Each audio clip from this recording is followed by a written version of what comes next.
Ladies and gentlemen, welcome back to Buffalo SportsCenter. I am Don, and today, well, you know why we're here. It's because we're going to talk about who the Buffalo Bills can get in this upcoming free agency cycle. But before I get through all of that, make sure to hit that like button and to subscribe. Follow us here, of course, on the YouTube. Join us on Discord. Follow us on Instagram. All of those links are down in the description box below. But let's get talking here. So the Buffalo Bills are not going to have a lot of money to play around with here in this offseason. So according to overthecap.com, the NFL cap line for next season looks like it's going to be around $272.5 million. That's right, 272.5. At that projected figure, the Bills would be $12.6 million over that limit. So, much like last offseason, Brandon Beane, the general manager, he's got some work to do to get the Bills into the positive so that they can add to the squad, that they can add even their lone draft picks. It's not quite as bad, though, as last season. For context, Brandon Beane, I think the Bills were 40-something million over the cap going into the last offseason, and they were able to clear a lot of cap space by cutting players, lots of veterans. Stephon Diggs comes to mind, Mitch Morse as well, Gabe Davis. Now, that resulted in a lot of dead cap, which is why the Bills weren't able to spend as much money as maybe they hoped to. See, the Bills don't really have that problem, though, this offseason with dead cap. There are no real glaring veterans that they need to cut. I mean, there are a couple, and we'll get to that. But there's not a lot like last season. Not a situation like Stephon Diggs. And I briefly touched on it already. There are some veterans, even though there aren't a lot. This Bills team, I still believe they are not that far away from winning a Super Bowl. So it's only tweaks and some additions and also some subtractions to maybe beef up, say, the defensive line. So I think that's where we're going to start first. Let's talk about the cuts and potential restructurings that we see the Bills do. So first off, I want to talk about Von Miller. Now, it's been heavily rumored that Von Miller could be on his way out in Buffalo. He, of course, signed that massive free agency deal a couple of off seasons ago. Unfortunately for Von Miller and the Bills, things just haven't gone according to plans. Of course, Von Miller had a very good half of a season in his first year with the Bills, but he suffered that torn ACL on Thanksgiving in Detroit. That had him out for the rest of that season.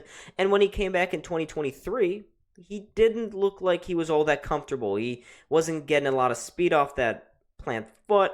He was very uncomfortable out on the field. He was snap limited. He didn't really get into the flow of the game. So it was a down year in 2023. 24, I thought, was a step in the right direction for Von Miller. But Von Miller's already in his mid to late 30s. He's not going to get any better, folks. Coming off a horrible knee injury like the one he had, I think the Bills would be wise to just cut their losses and move on. So Von Miller isn't owed any guaranteed money, but if he were cut, he would have a dead cap of $15.4 million. Now, that may seem like a lot, but let's remember what the dead cap was for guys like Mitch Morse and Stephon Diggs. Combined, of course, it was much higher than 15.4. We've seen Brandon Beane is willing to move on from pricey veterans in the past. I don't think this will be a situation that's any different from those. If the Bills were to cut Von Miller too, the Bills would save a little over $8 million in cap.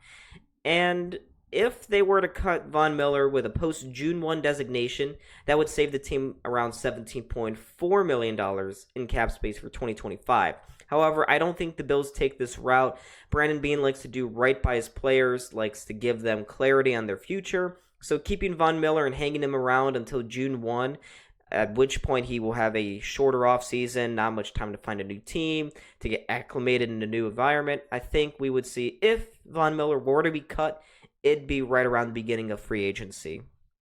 So if the Bills were to cut Von Miller, point being, they would save around $8 million in cap space. Now, I believe as well that the Bills would look to restructure a couple of their top players on the team. This includes Josh Allen, Ed Oliver, Deion Dawkins, Connor McGovern as well. So Allen's restructuring would save the Bills around $10 million in cap space. I know these are a lot of numbers, But they are important because this is what Brandon Beane has to do at the beginning of the offseason in order to get to those splashy free agent additions or trade additions later on. So bear with me. So if the Bills were to cut Allen, that'd be around $10.2 million in cap space. If they were to restructure Ed Oliver's contract, converting his base salary into a prorated signing bonus, that would save the Bills around another $8 million. Dawkins, $9 million. Knox, $6 million. McGovern, another $8 million. Taron Johnson, you also could throw him in, but I think this is less likely. If you were to convert his base salary into a signing bonus, that would be around $3 million. So the total cap savings when you restructure all of those guys out, when all of that plays out, is around $46 million. So you add the $46 million to the Von Miller cut of $8 million, and you're looking at around $53 million in cap savings. That plus the Bills being over the line right now in the red would leave the Bills with 37 to 40-ish million dollars to play with in this offseason, which again, $40 million to play with at, its ceiling. That's a lot more than what the Bills had last season. The Bills couldn't really add any pricey veterans because they had no money. They were in a little bit of a retool offseason, and that's why everyone thought the Bills would take a step back. But again, that's not the case this offseason. The Bills, after making all of these little quick adjustments, they will find themselves with some money to do something this offseason. And folks, it'll only get better next season too, next offseason. So now that we've moved past all of that, I know, a lot of lecturing. I feel like a professor right now lecturing to you guys about calculus. No, stay with me. We're getting there. We are getting there. Trust me. Let's talk about some possible re-signings. So for the Bills, I think they were going to re-sign Damar Hamlin. I know this one is a little bit of a not a nice edge. Some of the fan base doesn't want to re-sign Hamlin. Others think he'll be too expensive. And some others think he did a fine enough job and that the Bills should bring him back into the fold. Well, I am of the expectation that the Bills re-signed Damar Hamlin. I know that Sean McDermott and Bobby Babbage both really like what Cole Bishop was doing at the end of last season. But just in case something happens with Cole Bishop, you never know with these young guys. Keep Damar Hamlin around on another 2-year, $6 million contract. That's pretty reasonable if you ask me. And plus, even if Cole Bishop is good, Damar Hamlin still being on the team, that gives you 3 top decent safeties to work with. Matt Collins, I would bring him back, of course, on a 1-year deal, around $2.5 million. Ty Johnson, would re-sign him. Fans love Hollins and Ty Johnson. I don't think the Bills should get rid of either one of these guys. So Ty Johnson, another 2-year extension. Reggie Gilliam, he's been okay at blocking scenarios. Bring him back. Reed Ferguson, Alec Anderson, DeJuan Smoot, Quentin Morris, and Austin Johnson. I would all bring these guys back on either a 2-year or a 1-year deal. So this brings me up to another point. Guys who I don't think the Bills are going to re-sign. And this includes Rasul Douglas, Amari Cooper, Jordan Phillips, Quentin Jefferson, Will Clapp, Casey Toohill, Kingsley Jonathan, Elan Koo, Kareem Jackson, and Micah Hyde, who of course has retired already. Rasul Douglas, he's going to be too much. He's 31 years old, was kind of injury prone last season. Looks like he lost a step definitely in the playoffs. I don't think we'll be seeing Rasul Douglas coming back for the price that he wants. I would expect him to be getting paid around $12 to $15 million. And for a veteran cornerback like that, it's just not something the Bills could do. There are other NFL teams who would be desperate for a cornerback with his career stature. I'm thinking of teams like the Arizona Cardinals, Washington Commanders, Tampa Bay Buccaneers, teams like that, who I believe would be interested in Rasul Douglas. And then for Amari Cooper, now I've been hearing rumors that the Bills are a lot higher on Amari Cooper than maybe the fan base is, and I don't really understand why, because I know that Amari Cooper, it's really tough for guys at the trade deadline to get acclimated to a new environment, a new team, a new system of ways, especially it's probably got to be a jarring difference going from a facility like the Browns to the Bills, where the organizational culture is just that much better. But Amari Cooper looks to be losing a step. He's on the wrong side of 30.